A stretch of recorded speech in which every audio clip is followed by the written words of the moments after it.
Hi, I'm Rodney Johnson, co-editor of Survive and Prosper and Boom and Bust. If you have money in a bank, chances are you're earning almost no interest. You ever wonder why that is? Well, it's all because of the Fed, but I'll get to that in just a minute.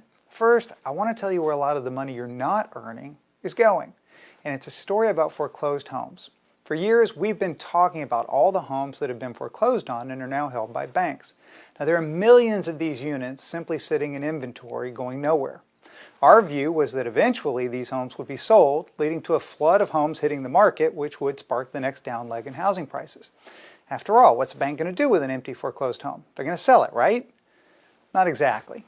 In fact, about half of the foreclosed homes are not even empty.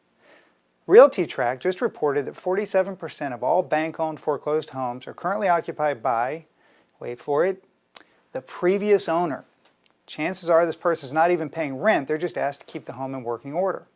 In Virginia, it's more than 70% of the foreclosed homes that are occupied by the previous owner, and in California, it's 55%. Now, a good question might be, if the bank foreclosed, why are they letting this person still live there? And the answer seems to be because it serves the bank. Right now, banks have way too much of this type of property. They'd love to get rid of it, but just like anything else, if they flood the market, prices are going to fall. Well, that would hurt the rest of what they own.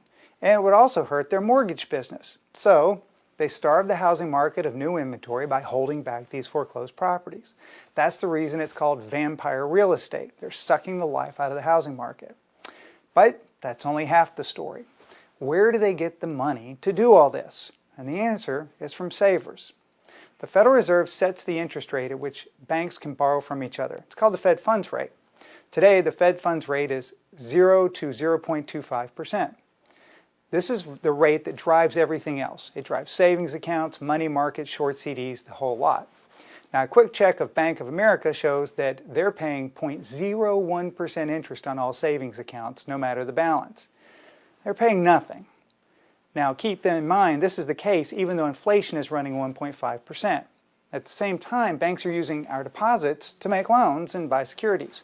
A 30-year mortgage from Bank of America will cost a highly qualified buyer 4%, while a 10-year Treasury bond yields 2.5%. Even if a bank just keeps its excess reserves at the Fed, it still earns 0.25%. Obviously, all of this is well above what they're paying savers. And there's nothing wrong with that in general. That's how banks make money. They earn money at a higher rate than they pay to depositors. The problem is that the difference is so large right now because the Fed is holding short-term rates at historically low levels. This is an incredible bit of profitability that is giving banks the ability to do things like hold property off the market.